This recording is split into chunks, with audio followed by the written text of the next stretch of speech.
Halo Bapak Muhammad Badrul Enkom. Perkenalkan Pak, nama saya Muhammad Dafa Farhani dengan NIM 0526239596. Saya dari jurusan Sistem Informasi dan saat ini sedang bertempat di UP BJJ Bandung.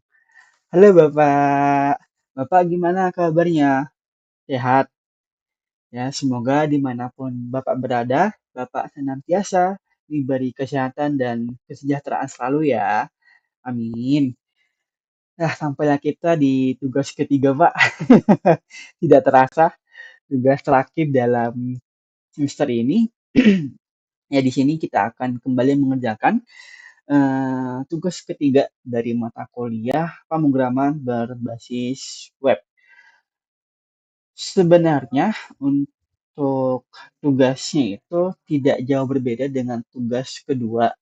Websitenya pun juga masih sama bentuknya, eh, apa ya, logika-logika yang terjadi dalam websitenya juga masih sama, tapi yang membedakan tugas kedua dan tugas ketiga ini, dalam tugas ketiga kita akan menambahkan yang namanya view komponen ya, dan juga template. Karena websitenya kurang lebih masih sama ya, maka di sini saya langsung saja menuju ke bagian petunjuk pengerjaan dan poin-poin untuk video penjelasannya. Ini kepencet, minta maaf. Di sini nanti kita akan mencocokkan atau menyesuaikan apakah pemrograman kita, ya codingan kita itu sudah sesuai dengan petunjuk-petunjuk yang telah tertera di sini. Oke, langsung saja kita masuk ke dalam video pembahasan. Oke, kita sekarang sudah masuk ke dalam codingannya. Yang pertama yaitu di sini kita akan melakukan yang namanya view komponen dan juga template. Kita bisa lihat di bagian main navbar di sini kita sudah menggunakan yang namanya template ya. Adapun untuk fungsinya, fungsi dari arsitektur ataupun dari view komponen dan template ini itu tuh sebenarnya untuk memisahkan struktur kode program.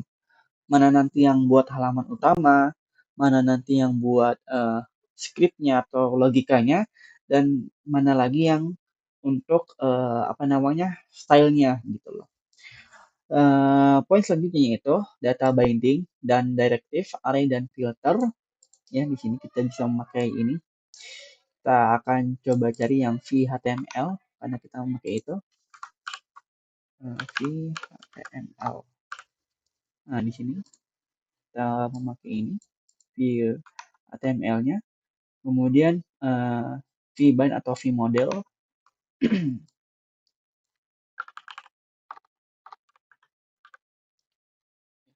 Kita ambil di bagian stock view aja ini ya. Kemudian untuk v4 sama ada di bagian sini juga nih v4 nih.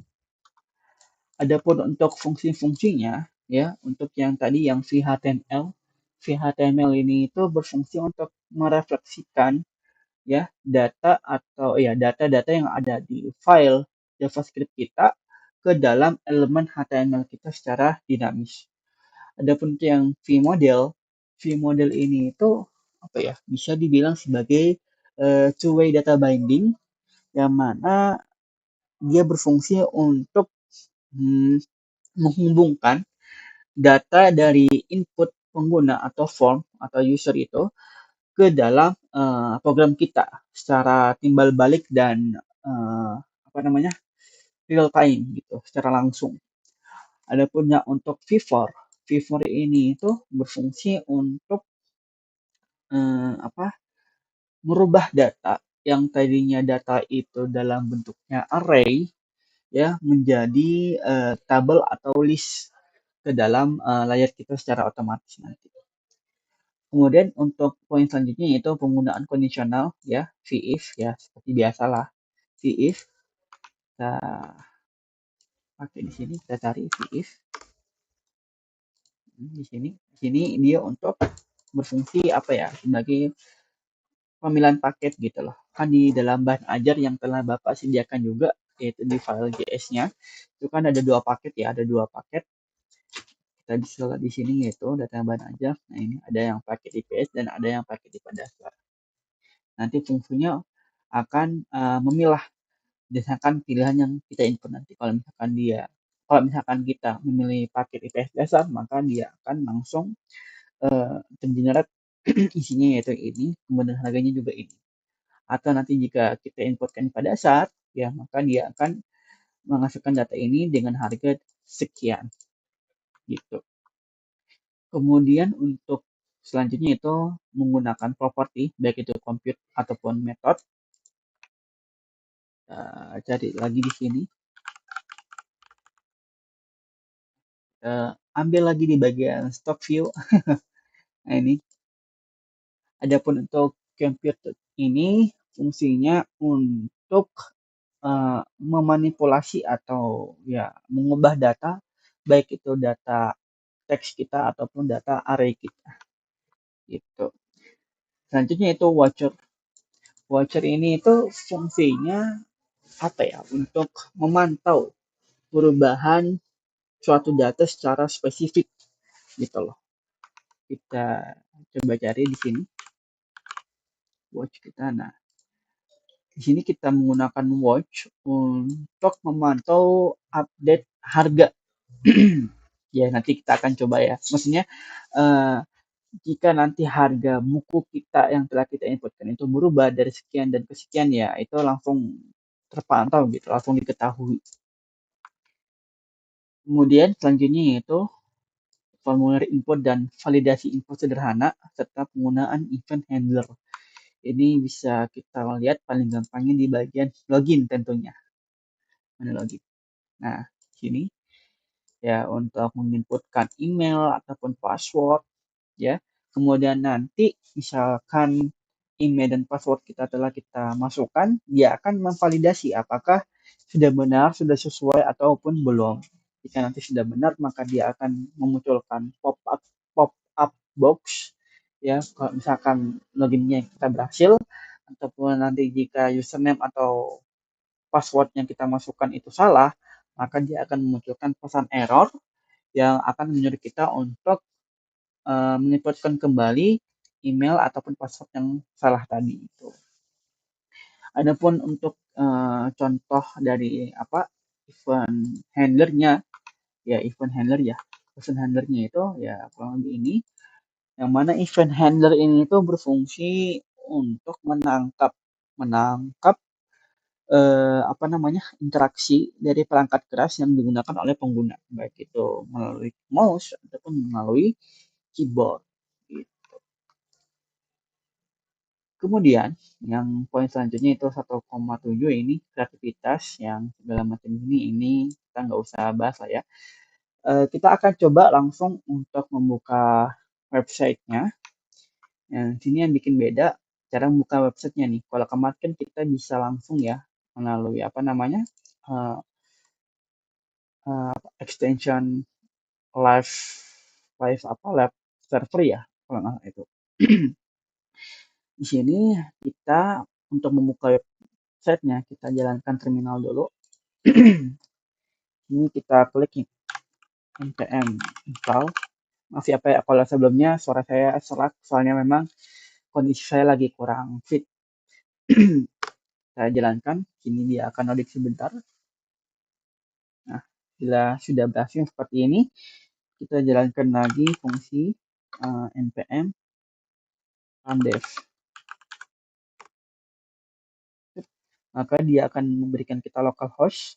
Ini kita tinggal klik localhostnya dan akan langsung terhubung dengan website yang telah kita buat tadi itu. Untuk email dan passwordnya masih sama ya, ada di dalam data ban ajar yang telah disediakan oleh Bapak. Di sini kita bukan, sorry, di user, bukan data ban ajar. Di user kita di sini pilih yang admin aja, kita tinggal copy email dan passwordnya.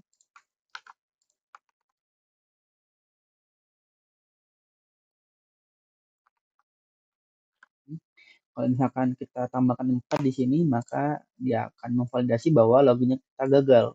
karena email atau password kita salah. Ya, kalau misalkan kita hapus lagi, kita kembalikan dengan normal, maka berhasil memunculkan pop-up box berhasil, yang mana itu adalah salah satu bentuk dari validasinya. Kalau ternyata email atau password yang kita masukkan itu telah benar. Untuk yang di bagian informasi bahan ajar, ya di sini masih sama, ada filter untuk memfilter UPBJJ, kemudian kategorinya, dan berdasarkan urutan judul, jumlah, ataupun harga. Untuk yang kategori di sini baru kita bisa pilih setelah kita memilih UPBJJ. Nah, kita di sini pilih Jakarta, maka semua kategorinya baru kebuka, bisa kita klik, bisa kita pilih.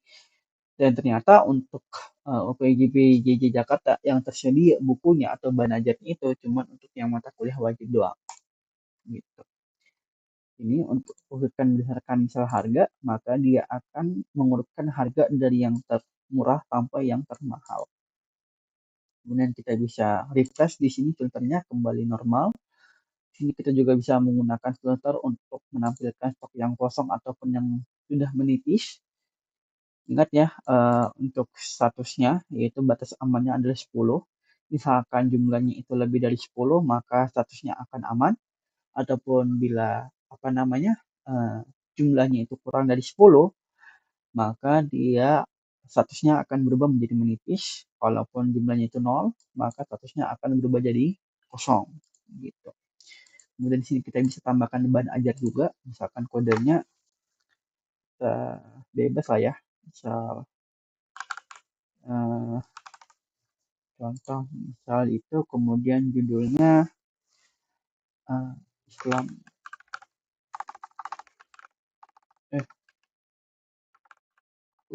ya Allah, apa lagi pusing Pak, jujur aja Pak, ini buat videonya juga bela-belain gitu.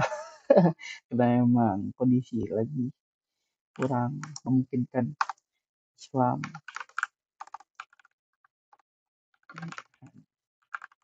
Nah, gitu. Untuk kategorinya misal mata kuliah pilihan UPBJ misalkan Makassar, nomor klasifikasinya misal A21.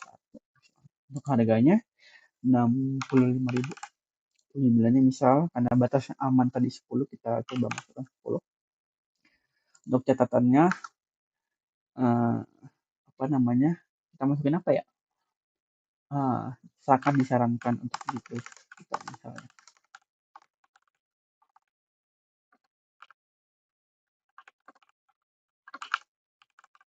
Atau dipelajari. Ya Allah. Kita akan coba simpan. Nah, ini sudah berhasil kita masukkan. Kemudian di sini kita bisa edit nih. Tapi sebelum kita edit, nah ini adalah salah satu bentuk dari yang namanya event handler. Misalkan kita arahkan nih kursor kita ke bagian status ini, maka dia akan memunculkan sebuah kotak kecil itu, pop-up box kecil itu yang berisikan informasi yang di bagian catatan tadi itu. Itu sangat disarankan untuk dipilih atau dipelajari. Misalkan kita klik edit di sini, ya. Misalkan ini kita langsung masukin harganya 70.000. Karena dolar menaik, maka harga buku juga ikut naik. Canda ya. Kemudian jumlahnya kita anggaplah 0 gitu. Maka untuk catatannya segera dibeli ulang.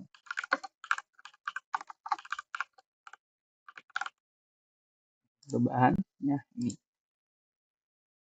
Harganya langsung berubah, jumlahnya juga langsung berubah. Statusnya karena 0, maka berubah menjadi kosong. Gitu. Untuk yang tracking pengiriman kurang lebih juga masih sama ya. Untuk nomor DO-nya ini juga tergenerate otomatis yang nanti akan berinkremen 1 bertambah 1. Jadi misalkan nih nomor DO-nya ini kan udah 001 ya. Maka nanti dia otomatis berinkremen 1, yang mana untuk nomor DO selanjutnya itu adalah 002. Adapun nanti misalkan kita udah isi lagi nih bahan ajar yang ingin kita beli gitu ya, maka nanti nomor DO-nya karena 0002 ini udah kita pakai di transaksi yang ini, untuk di transaksi selanjutnya dia akan berubah menjadi 003. Ya kurang lebih seperti itulah Pak penjelasan dari tugas ketiga kita. dalam mata kuliah pemrograman berbasis web. Cukup sekian Pak video penjelasan dari saya. Bila dalam video kali ini masih terdapat kata-kata saya yang kurang jelas, kata-kata saya yang masih salah, atau bahkan penjelasan saya yang kurang tepat, saya mohon maaf yang sebesar-besarnya. Saya juga mohon maaf bila mungkin ada beberapa suara gangguan dari luar, karena memang kebetulan di sini teman saya lagi banyak, lagi pada main, sehingga memang cukup berisik. Saya juga ucapkan terima kasih banyak, Pak, atas perhatian Bapak, atas materi-materi yang telah Bapak berikan kepada kami selama 1 semester ini. Kami ucapkan terima kasih banyak. Sampai jumpa lagi, Pak, di semester depan mungkin atau di mata-mata kuliah nanti yang berbeda yang kebetulan bisa jadi kelasnya juga kelasnya Bapak. Kita nggak pernah tahu kan. Ya, sehat saja Pak ya.